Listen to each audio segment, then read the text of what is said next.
വേഗം വരുന്ന കർത്താവായ യേശുക്രിസ്തുവിന്റെ നാമത്തിൽ എല്ലാ വിശുദ്ധന്മാർക്കും സ്നേഹവന്ദനം. കർത്താവിൻ്റെ വലിയ കൃപയാൽ നമുക്ക് ഒരവസരം കൂടി കർത്താവ് നമുക്ക് നൽകിയല്ലോ. ഈ ലോക ജീവിത യാത്രയിൽ നമുക്ക് എത്രമാത്രം സമയം ഇനിയും ബാക്കിയുണ്ടെന്ന് നമുക്ക് അറിഞ്ഞുകൂടാ. വരുവാനുമുള്ളവൻ വരും, താമസിക്കുകയില്ല. അപ്പോൾ ഒന്നെങ്കിൽ നമ്മുടെ കർത്താവ് നമ്മളെ ചേർക്കാൻ വേഗം വരും, ഇല്ലെങ്കിൽ കർത്താവ് നമ്മളെ വിളിച്ചങ്ങ് ചേർക്കും. ഇതിലൊന്നും സംഭവിക്കാൻ ഏത് സമയത്തും സംഭവിക്കാം. ലോക സംഭവങ്ങളെല്ലാം നമ്മുടെ കർത്താവിൻ്റെ വരവ് വിളിച്ചോതുകയാണ്.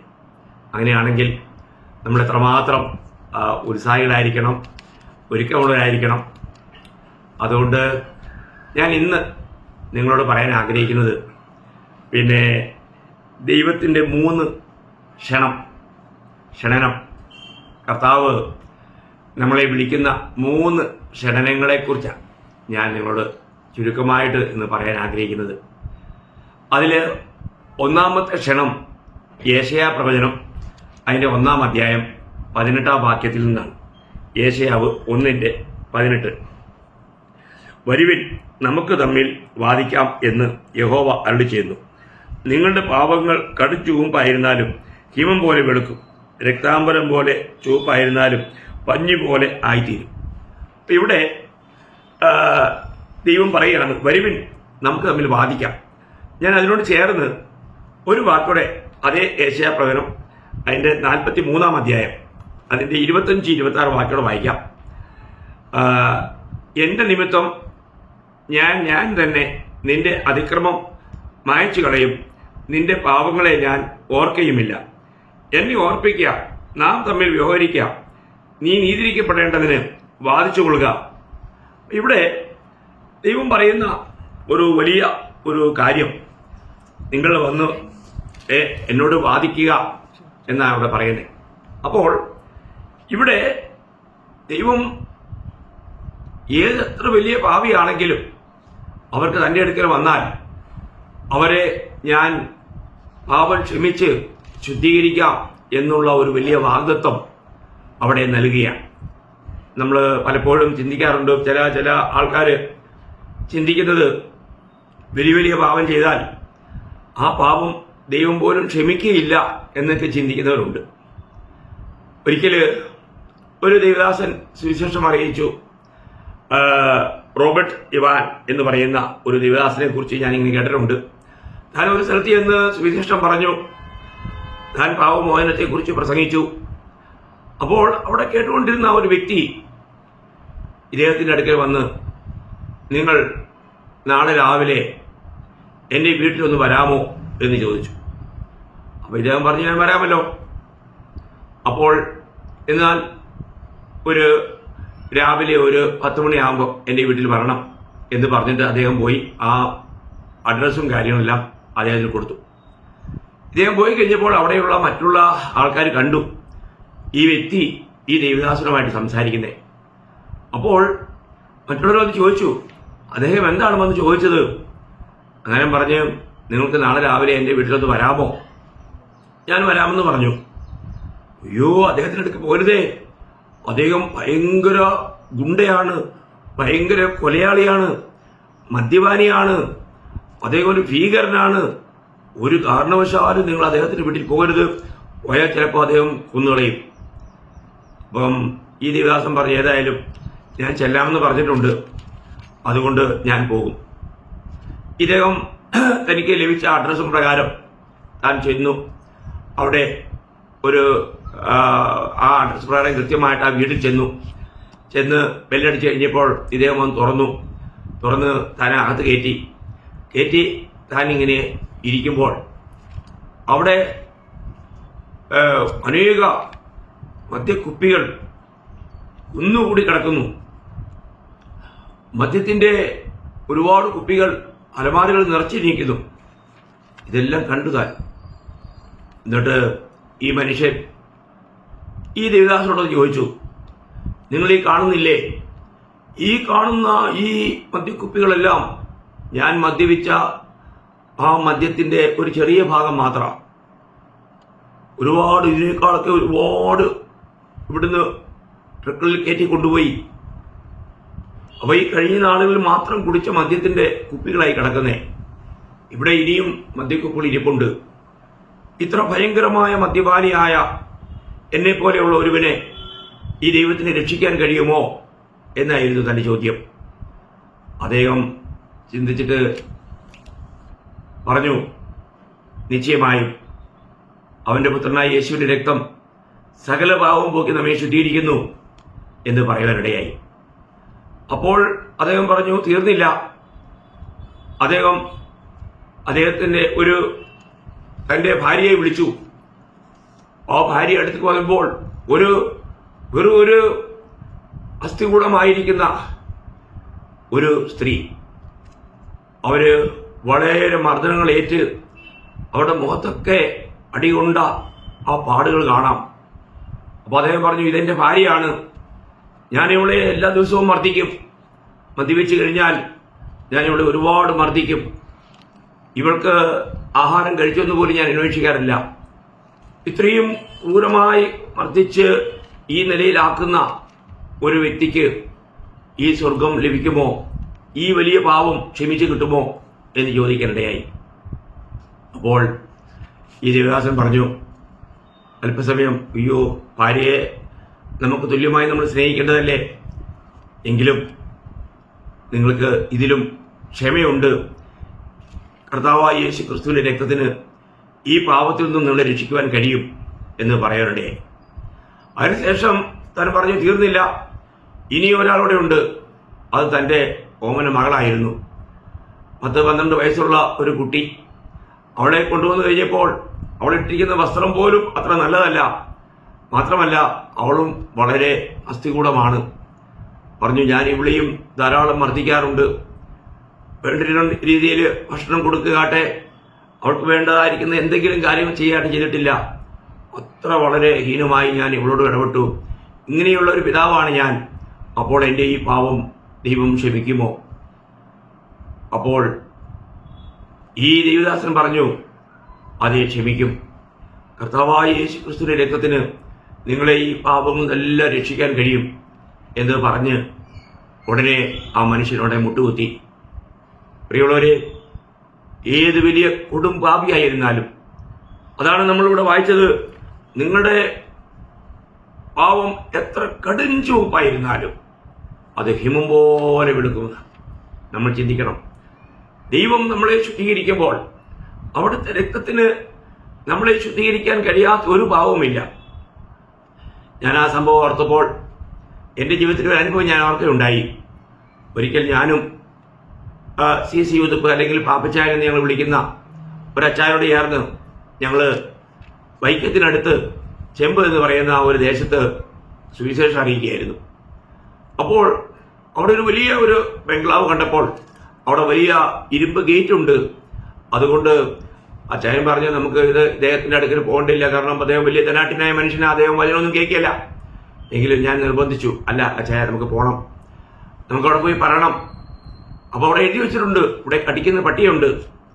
ഞാൻ പറയും, സാരമില്ല, അച്ചായൻ എൻ്റെ പുറകെ വന്നാൽ മതി, പട്ടി കടിക്കില്ല എന്നൊക്കെ പറഞ്ഞ് അച്ചായൻ ധൈര്യപ്പെടുത്തി ഞങ്ങൾ പോയി ബെല്ലടിച്ചു. ആ പട്ടി ഞങ്ങളെ ഒന്ന് നോക്കിയിട്ട് അതുപോലെ അവിടെ കിടന്നു ശാന്തമായിട്ട്. ഞങ്ങളവിടെ ചെന്ന് ബെല്ലടിച്ചു. അപ്പോൾ ആരാ എന്ന് ചോദിച്ചുകൊണ്ട് അകത്തുനിന്നൊരു ശബ്ദം വന്നു വാതിൽ തുറന്നു. അപ്പോൾ ഈ അച്ചായൻ, ചെറിയ അച്ചായൻ നമ്മളുടെ പേര്, ഒരു 80-82 വയസ്സുണ്ട്. വാതിൽ തുറന്നു. ഈ 82 വയസ്സുണ്ടെങ്കിലും അപ്പോഴും നല്ല ആരോഗ്യവാനാണ്. ഏതായാലും ഞങ്ങളകത്ത് ചെന്ന് ദൈവവചനം പറയാനിടയായി. ദൈവവചനം പറഞ്ഞുകൊണ്ടിരുന്നപ്പോൾ ഈ അച്ചായൻ ചോദിച്ചൊരു ചോദ്യമുണ്ട്, എത്ര വലിയ പാവമാണെങ്കിലും ക്ഷമ ലഭിക്കുമോ? അപ്പോൾ ഒരു കാര്യം വളരെ വ്യക്തമായി മനസ്സിലായി, ഏതോ എവിടെയോ വലിയൊരു പാപം ചെയ്ത ഒരു പാപിയാണ്. അപ്പോൾ ഞങ്ങൾ ഇതേ വചനത്തിലൂടെ തന്നോട് പറയാനിടയായി. അങ്ങനെ പറഞ്ഞ് ഈ അച്ചായൻ അന്ന് തന്നെ അവിടെ മുഴങ്ങാൻ മടക്കി ദൈവസന്നിധിയിൽ തന്റെ പാവങ്ങൾ ഏറ്റു പറഞ്ഞു, കർത്താവിനെ സ്വന്തം രക്ഷിതാവായി സ്വീകരിച്ചു. ആ ചെമ്പെന്ന് പറയുന്ന സ്ഥലത്തെ ആദ്യത്തെ വിശ്വാസി പുള്ളിക്കാരനാണ്.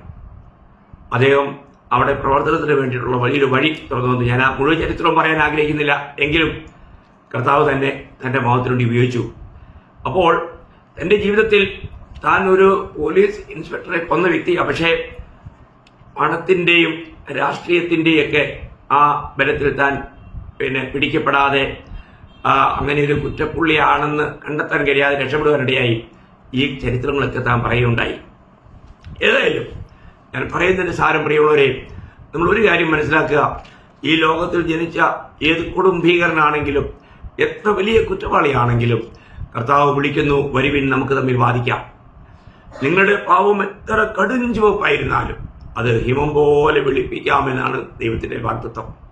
എത്ര അനുഗ്രഹിക്കപ്പെട്ട, അതിനാണ് കർത്താവ് വിളിക്കുന്നത്.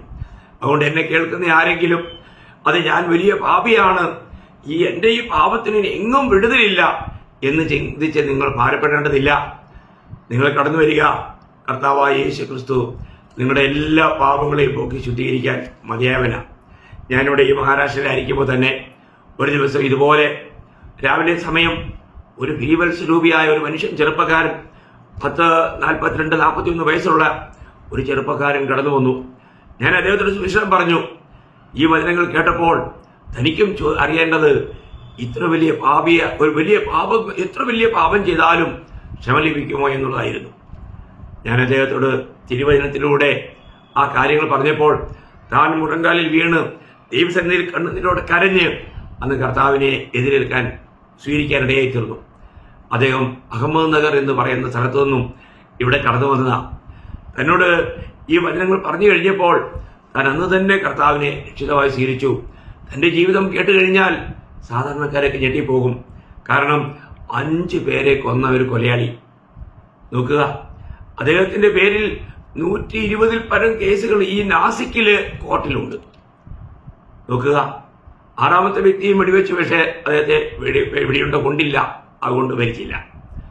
അങ്ങനെ ഒരു വലിയ ക്രിമിനലായ ഒരു വ്യക്തി രക്ഷിക്കപ്പെട്ട് താൻ രക്ഷിക്കപ്പെട്ട ശേഷം കർത്താവിന്റെ ശക്തമായ സാക്ഷ്യം വഹിക്കാനിടയായി. എന്നാൽ പിന്നീട് തനിക്കൊരു നീണ്ട ആയുസ് ഉണ്ടായിരുന്നില്ല. താൻ ഹാർട്ട് അറ്റാക്ക് നിമിത്തം ഈ ലോകത്ത് മാറ്റപ്പെട്ടു. ഞാൻ പറയുന്നത് സാരം, പ്രിയമുള്ളവരെ, നമ്മളൊരു കാര്യം മനസ്സിലാക്കണം.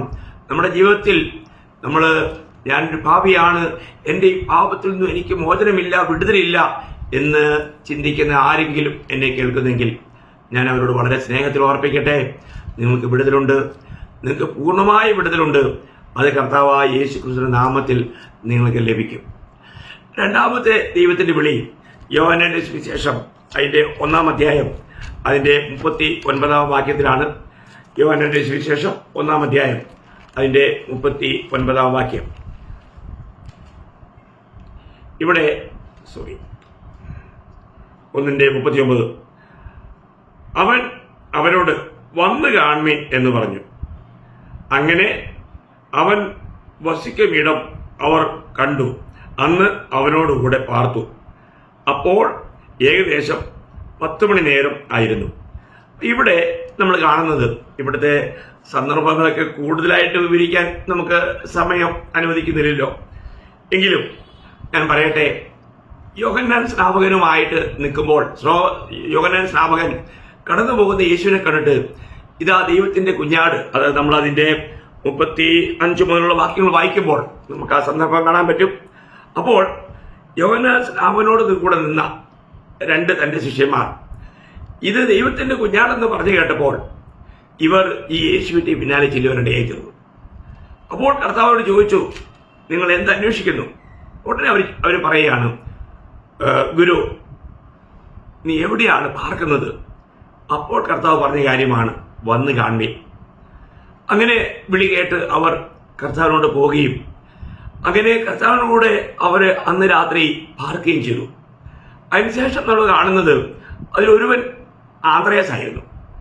ആന്ത്രയോസ് തന്റെ സഹോദരനെ പോയി കാണുകയും, തന്റെ സഹോദരനായ പത്രോസിനെ പോയി കാണുകയും പത്രോസിനോട് ഞങ്ങൾ മസിയെ കണ്ടെത്തി, ക്രിസ്തുവിനെ കണ്ടെത്തി എന്നുള്ള ഒരു വലിയ സന്തോഷ വാർത്ത അറിയിച്ചു. തന്റെ സഹോദരനെ ക്രിസ്തുവിലേക്ക് നടത്തി.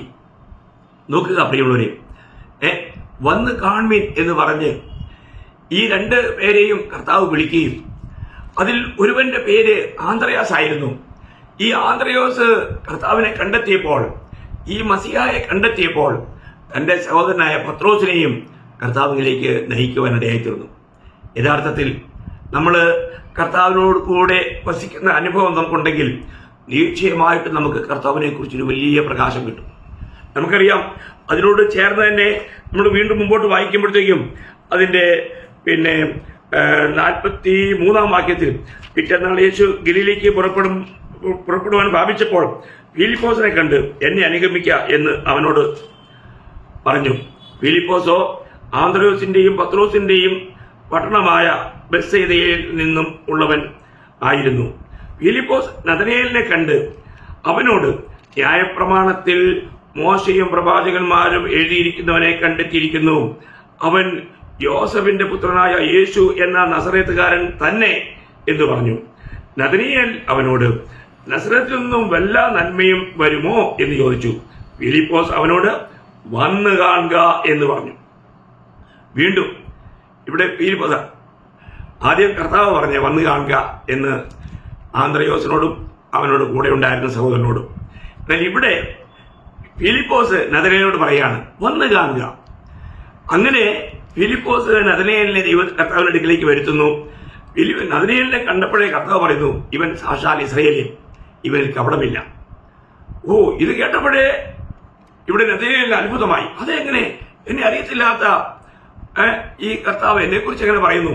ഉടനെ നഥനയേൽ പറയാണ്, നീ ദൈവപുത്രനാണ്. നഥനയേൽ അവനോട്, റബി നീ ദൈവപുത്രൻ, നോക്കണം, നീ ഇസ്രായേലിന്റെ രാജാവ് എന്ന് ഉത്തരം പറഞ്ഞു. അപ്പോൾ ഇവിടെ കണ്ടെത്തിയവർ മറ്റുള്ളവരെയും കർത്താവിലേക്ക് നടത്തുന്ന ഒരു അനുഭവം എത്ര ശ്രേഷ്ഠമല്ലേ? നിങ്ങൾക്ക് എത്ര പേർക്ക് നമ്മൾ ഈ കർത്താവിനെ കണ്ടെത്തിയതിനു ശേഷം എത്ര പേരെ കർത്താവിലേക്ക് നയിക്കാൻ കഴിഞ്ഞിട്ടുണ്ട്?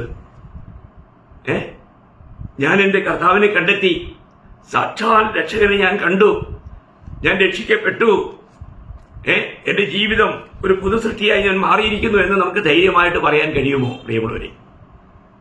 എത്ര അത്ഭുതാവഹമാണ്. ഇതുപോലെ ഒരു കാര്യം തന്നെയാണ് നമ്മൾ യോഹന്നാന്റെ സുവിശേഷം 4-ാം അധ്യായം അതിന്റെ 46-ാം വാക്യത്തിൽ ശമരിയ സ്ത്രീയുടെ ആ കാര്യം, അവിടെ അതിന്റെ 4-ന്റെ 29-ാം വാക്യം,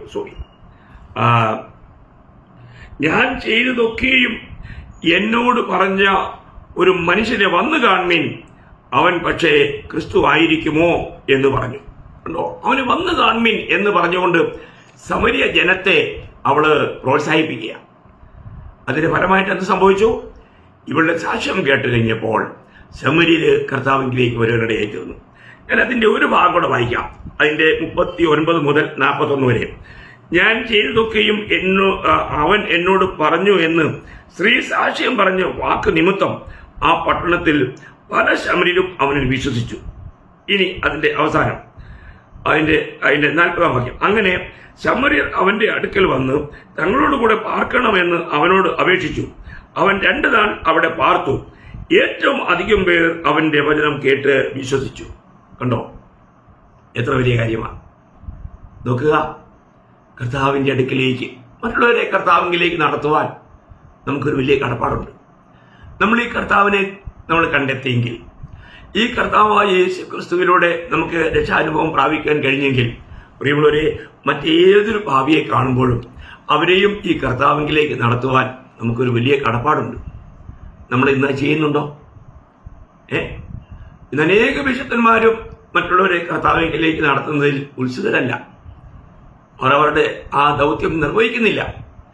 നമുക്ക് എങ്ങനെ ഈ സത്യം അറിഞ്ഞാൽ മറ്റുള്ളവരോട് പറയാതിരിക്കാൻ കഴിയും? അങ്ങനെ ചെയ്യുന്നത് ഒരിക്കലും ഒരു നന്ദിയുള്ള ഹൃദയത്തിന്റെ അടയാളമല്ല. അതുകൊണ്ട് നമുക്ക് നിശ്ചയമായും ഈ കർത്താവിനെ കുറിച്ച് മറ്റുള്ളവരോട് പറയുവാൻ കഴിയണം. മലയാളികളായിട്ടുള്ള എൻ്റെ നാട്ടുകാരായ കടിത്തുരുത്തി, മേട്ടുംപാറ, മുട്ടിയറ, ആ ഭാഗത്തുള്ള എല്ലാവർക്കും എൻ്റെ സാക്ഷി അറിയാം. ഞാൻ ഈ കർത്താവിനെ കണ്ടെത്തിയ ആ നാൾ മുതൽ ആർമി സർവീസിൽ നിന്നും അവധിക്കായിട്ട് നാട്ടിൽ വന്നാൽ ഒരൊറ്റ ദിവസം പോലും വീട്ടിലിരിക്കാതെ മുഴുവൻ സമയം ഓടി നടന്ന് ഈ കർത്താവിന്റെ സുവിശേഷം നാട്ടുകാരോടും വീട്ടുകാരോടും ദേശക്കാരോടും പറയുവാൻ കർത്താവ് സഹായിച്ചു. പ്രിയമുള്ളവരെ, നമ്മുടെ സന്തോഷം പൂർണ്ണമാകുന്നത് നമ്മൾ അനുഭവിക്കുന്ന ഈ സന്തോഷം മറ്റുള്ളവരുമായിട്ട് പങ്കുവെക്കുമ്പോഴാണ്. മാത്രമല്ല, അങ്ങനെ മാത്രമേ നമുക്ക് ആത്മീയമായിട്ട് ശക്തിപ്പെടാൻ കഴിയൂ. ഇന്ന് അനേകരും ആത്മീയ ജീവിതത്തിൽ ബലഹീനരാകാൻ കാരണം അവരനുഭവിക്കുന്ന സന്തോഷം അവർ പങ്കുവയ്ക്കുന്നില്ല, ഈ സാക്ഷ്യം വഹിക്കുന്നില്ല എന്നുള്ളതുകൊണ്ടാണ്. അതുകൊണ്ട് എന്നെ കേൾക്കുന്ന എല്ലാ വിശുദ്ധന്മാരോടും എനിക്ക് പറയാനുള്ളത്, നിങ്ങൾ ഓരോ ദിവസവും കർത്താവിനെ അധികമധികമായി സാക്ഷിക്കുന്നവരായി തീരുക. മറ്റുള്ളവരെയും കർത്താവിലേക്ക് നടത്തുക. നമുക്ക് എത്ര പേരെ കർത്താവിലേക്ക് നടത്താൻ കഴിഞ്ഞു? നിങ്ങൾ വിശ്വാസത്തിൽ വന്നിട്ട് ചില ആത്മാക്കളെയെങ്കിലും കർത്താവിലേക്ക് നേടാൻ കഴിഞ്ഞോ? കർത്താവിന്റെ വലിയ കൃപയാൽ രക്ഷിക്കപ്പെട്ട നാൾ മുതൽ, എന്ന് രക്ഷിക്കപ്പെട്ടു അന്നു മുതൽ ആയിരുന്ന സ്ഥലങ്ങളിലെല്ലാം ചിലരെ മാത്രമല്ല, സഭകൾ രൂപീകരിക്കപ്പെടുവാൻ കർത്താവ് ഉപയോഗിച്ചു. കൃപയാൽ അത് കർത്താവ് ചെയ്തതാണ്. അത് നമ്മൾ സാക്ഷ്യം വഹിക്കുന്നതിലൂടെയാണ്, മൗനമായിരിക്കുന്നതിലൂടെയല്ല. നമ്മൾക്ക് ലഭിച്ച സമയം തക്കത്തിൽ കർത്താവിന്റെ മഹത്വത്തിന് വേണ്ടി നമ്മൾ ഉപയോഗിക്കുന്നതിലൂടെയാണ്. അപ്പോൾ ഇവിടെയും നമുക്ക് കാണാൻ കഴിയുന്നത് വന്ന് കാണുക എന്ന് നമുക്ക് മറ്റുള്ളവർ പറഞ്ഞ് അവരെ കർത്താവിലേക്ക് നടത്തുവാൻ നമുക്ക് കഴിയണം. മൂന്നാമത് നമ്മൾക്ക് കാണാൻ കഴിയുന്നത് മത്തായിയുടെ സുവിശേഷം 11-ാം അധ്യായം അതിന്റെ 28-ാം വാക്യമാണ്. മത്തായി 11-ാം അധ്യായം 28-ാം വാക്യം. അധ്വാനിക്കുന്നവരും ഭാരം ചുമക്കുന്നവരുമായ ഏവരുമായുള്ളവരെ എന്റെ അടുക്കൽ വരുവിൻ, ഞാൻ നിങ്ങളെ ആശ്വസിപ്പിക്കും. അപ്പൊ ഇവിടെ അധ്വാനിക്കുന്നവരും ഭാരം ചുമക്കുന്നവരും ആയുള്ളവരെ എല്ലാവരും എന്റെ അടുക്കൽ വരുവിൻ, ഞാൻ നിങ്ങളെ ആശ്വസിപ്പിക്കും. അപ്പോൾ ഈ ലോകത്തിലെ ജനങ്ങളെല്ലാം വലിയ അധ്വാനത്തിലാണ്. എങ്ങനെ ആയിരിക്കുന്ന ഈ ഭാവാവസ്ഥയിൽ നിന്നും രക്ഷപ്രാപിക്കുവാൻ കഴിയും? മോചനം ലഭിക്കും? അതിനുവേണ്ടി അവരുടേതായിരിക്കുന്ന അനേക വഴികൾ അവർ തേടിപ്പോവുകയാണ്. നമ്മൾ ചിന്തിക്കണം. സദൃശവാക്യം 14-12 വായിക്കുന്നു, ഒരിക്കൽ ഒരു വഴി മനുഷ്യന് ചുവന്നു തോന്നും, അതിന്റെ അവസാനം മരണവഴിയത്രേ. നമുക്കൊരിക്കലും നമ്മുടേതായ വഴികളിലൂടെ പോയി നമുക്ക് ഒരിക്കലും ഈ ആശ്വാസം കണ്ടെത്താൻ കഴിയുകയില്ല. അത് വീണ്ടും നിരാശയിലേക്കും അനർത്ഥത്തിലേക്കും നമ്മളെ കൊണ്ടുചെന്നെത്തിക്കും. എന്നാൽ ഇവിടെ കർത്താവ് പറയാണ്, നിങ്ങൾ എന്റെ അടുക്കൽ വരുവിൻ, ഞാൻ നിങ്ങളെ ആശ്വസിപ്പിക്കാം. അതല്ലേ സത്യം? നാം ഏതെല്ലാം നിലയിൽ ഭാവത്തിന്റെ അടിമകളായതുകൊണ്ട് അസമാധാനത്തിലും നിരാശയിലും ദുഃഖത്തിലും നമ്മൾ ജീവിച്ചു. എന്നാൽ ഈ കർത്താവിങ്കൽ കടന്നു വന്നതല്ലേ നമുക്ക് ആശ്വാസ കാരണമായി തീർന്നത്? അതല്ലേ യാഥാർത്ഥ്യം? അതുകൊണ്ട് ഞാൻ പൗലോസ്ലീഹ തന്നെ തന്റെ ജീവിതത്തിലെ അനുഭവങ്ങളിലൂടെ പറയുമ്പോൾ 2 കൊരിന്ത്യർ അതിന്റെ 1-ാം അധ്യായം അതിന്റെ 3-4 വാക്യം 5 വാക്യം വായിക്കുമ്പോൾ, മനസ്സിലുള്ള പിതാവും സർവാശ്വാസവും നൽകുന്ന ദൈവവുമായി നമ്മുടെ കർത്താവായ യേശുക്രിസ്തുവിന്റെ പിതാവായ ദൈവം വാഴ്ത്തപ്പെട്ടവൻ. ദൈവം ഞങ്ങളെ ആശ്വസിപ്പിക്കുന്ന ആശ്വാസം കൊണ്ട് ഞങ്ങൾ യാതൊരു കഷ്ടത്തിലുള്ളവരെയും ആശ്വസിപ്പാൻ ശക്തരാകേണ്ടതിന് ഞങ്ങൾക്കുള്ള കഷ്ടത്തിലൊക്കെയും അവൻ ഞങ്ങളെ ആശ്വസിപ്പിക്കുന്നു. ക്രിസ്തുവിന്റെ കഷ്ടങ്ങൾ ഞങ്ങളിൽ പെരുകുന്നത് പോലെ തന്നെ ക്രിസ്തുവിനാൽ ഞങ്ങളുടെ ആശ്വാസവും പെരുകുന്നു. കണ്ടോ, എത്ര വലിയ കാര്യമാണ് പ്രിയരെ. നമുക്ക് ക്രിസ്തുവിലായാൽ നമുക്ക് കഷ്ടങ്ങളോ പ്രതികൂലങ്ങളോ നഷ്ടങ്ങളോ ഇല്ല എന്നല്ല, ഇവയെല്ലാം ഉണ്ടാവും. എങ്കിലും അവിടെയെല്ലാം ആശ്വാസവും പെരുകുന്നതായിട്ടാണ് നമുക്ക് വായിക്കാൻ കഴിയുന്നത്. ഒരു വാക്കിലൂടെ ഞാൻ പറഞ്ഞോട്ടെ. 7-ാം അധ്യായം, അതേ 2 കൊരിന്ത്യർ 7-ാം അധ്യായം അതിന്റെ 5ഉം 6ഉം വാക്യങ്ങൾ. ഞങ്ങൾ മക്കെദോനിയയിൽ എത്തിയ ശേഷം ഞങ്ങളുടെ ജഡത്തിൽ ഒട്ടും സുഖമില്ല, എല്ലാ വിധത്തിലും കഷ്ടമത്രേ ഉണ്ടായത്. പുറത്ത് യുദ്ധം, അകത്ത് ഭയം.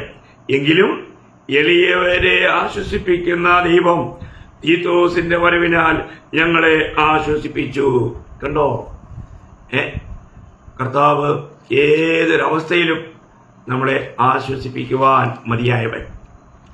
അവിടുത്തെ നമ്മളോടുള്ള സ്നേഹം, കരുണ, കരുതൽ എത്ര വലുതാണ് പ്രിയമുള്ളവരെ, എത്ര വലുതാ. ഇന്നും ആശ്വാസമറ്റവരായി ജീവിക്കുന്നവരെ കർത്താവ് തന്റെ അടുക്കിലേക്ക് വിളിക്കുക. ആശ്വാസം പ്രാപിക്കുവാൻ, സമാധാനമില്ലാത്തവർക്ക് സമാധാനം നൽകുവാൻ, ആശയില്ലാത്തവർക്ക് ജീവനുള്ള ആശ കൊടുക്കുവാൻ കർത്താവ് തന്റെ അടുക്കിലേക്ക് വിളിക്കുക. ഈ വിളി കേൾക്കുമോ? യഥാർത്ഥമായും ഈ യഥാർത്ഥ രക്ഷ അനുഭവിക്കാത്ത ആരെങ്കിലും എന്നെ കേൾക്കുന്നെങ്കിൽ നിങ്ങൾക്ക് ഈ കർത്താവിന്റെ അടുക്കിലേക്ക് കടന്നു വരാൻ കഴിയുമോ? ഞാൻ നിങ്ങളെ സന്തോഷത്തോടെ വളരെ ആർദ്രമായി കർത്താവിലേക്ക് സ്വാഗതം ചെയ്യുന്നു. നിങ്ങൾ കടന്നു വരൂ. നിങ്ങൾക്ക് പാപമോചനമുണ്ട്, നിങ്ങൾക്ക് രക്ഷയുണ്ട്, നിങ്ങൾക്ക് നിത്യജീവൻ ലഭിക്കും, നിത്യാശ്വാസം ലഭിക്കും, സ്വർഗീയ പ്രത്യാശ ലഭിക്കും. അതിനായി ഈ വിളി നിങ്ങൾ കേൾക്കാതിരിക്കരുതേ. സന്തോഷത്തോടെ കൈക്കൊള്ളൂ. ഈ കർത്താവിന് വേണ്ടി ആ ഹൃദയം ഒന്ന് തുറക്കൂ. ഈ കർത്താവിനെ തന്റെ ജീവിതത്തിലേക്ക് സ്വീകരിക്കൂ. നിങ്ങളൊരു പുതിയ സൃഷ്ടിയായിട്ട് മാറും.